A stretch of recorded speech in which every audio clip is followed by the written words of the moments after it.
And welcome to the Radio of Horror look at the Castlevania franchise.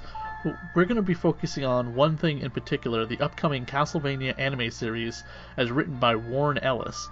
If you're not familiar with Warren Ellis, he's a longtime comic book writer, best known for working on Transmetropolitan, Red, Injection, Gun Machine, Global Frequency, and many other comic books. He's a longtime staple of the industry, also having worked on Iron Man, Thunderbolts, Moon Knight, Planetary, and the list goes on and on. And the fact that he is going to be doing an anime show based off of one of the most popular and long-running video game series of all time is something else entirely. Characters we have coming up for the show include Dracula, as played by Graham McTavish, who had been in all of the Hobbit films, and then playing Trevor Belmont. We have another staple of the Hobbit films. We have Richard Armitage. He played Thorin Oakenshield in the Hobbit trilogy. This anime show was based off of the third Castlevania game, Castlevania 3 Dracula's Curse. Other characters that are going to be in it are such as Alucard and Sypha Belnadis.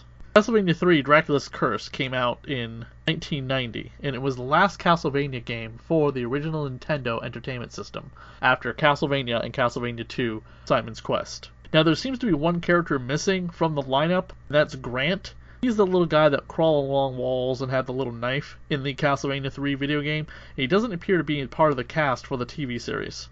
Grant Dynasty was a pirate with the ability to climb on the walls, change direction mid-jump, a rare ability in the early series of the game.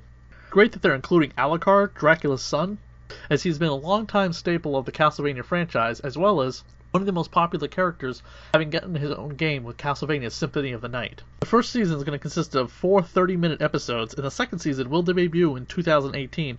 And you have to question is whether or not the second season will actually be the original Castlevania game, as this one is set during the events of Castlevania 3, which are about a few hundred years before the events of the original Castlevania. When I heard that the Castlevania anime show was going to be based off the third Castlevania video game, I couldn't have been happier. I mean, the third Castlevania game is honestly probably the first Castlevania game I ever played. I played a little bit of the first one, but it was the third one that really stuck with me, especially because of the fact you had all these other characters you could play besides Trevor Belmont, like Grant and Sypha and Alucard. And I played Alucard mostly.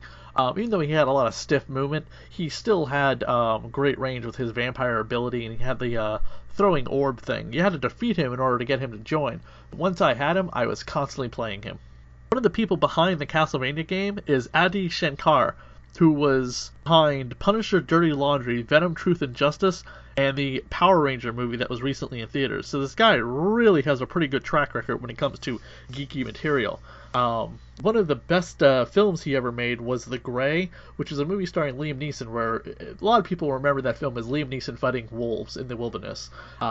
Even though that scene doesn't take place until the last few seconds of the film, it's still remembered as being that. So to see what he can do with Castlevania is unbelievable. He's done quite a few different fan films. James Bond Service and Nothing is another one, which I haven't seen before, but I heard is really good. And also, he didn't do the Power Ranger movie that was in theaters, he did the Power Ranger, really dark film that had James Vanderbeek in it and Katie Sackhoff. To get up to date on the Castlevania and where a lot of it comes from, I probably would recommend checking out the original game, as well as maybe reading the original novel Dracula, because Castlevania does draw some things from Dracula. In fact, Dracula the novel is incorporated into the Castlevania timeline itself. The episodes themselves for Castlevania are insanely violent.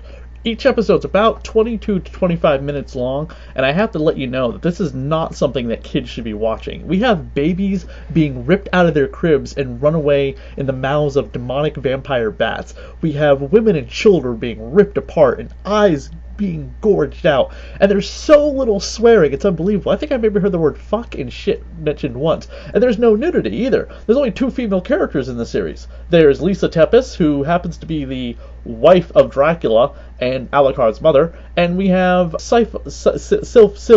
Oh, I always mispronounce her name, but she's like a monk. Nothing overly sexualized about her. And Lisa Tepes, nothing overly sexualized about her either. I mean, it's just unbelievable that they sacrificed all of the what would be considered mature content, I'm using quotations, for an unbelievable amount of violence. You have Trevor show up, and he is not exactly loved by the town right away because the Belmonts were driven out. So it's a lot of the text, by the way, from the beginning of Castlevania 3 Dracula's Curse And then we end it with introducing our primary characters, except for Grant, which I mentioned before. And then I believe season 2, which is going to be 8 episodes long, is going to probably be more about the group going into Castlevania. Castlevania is the name of Dracula's castle, hence the name Demon Castle Dracula.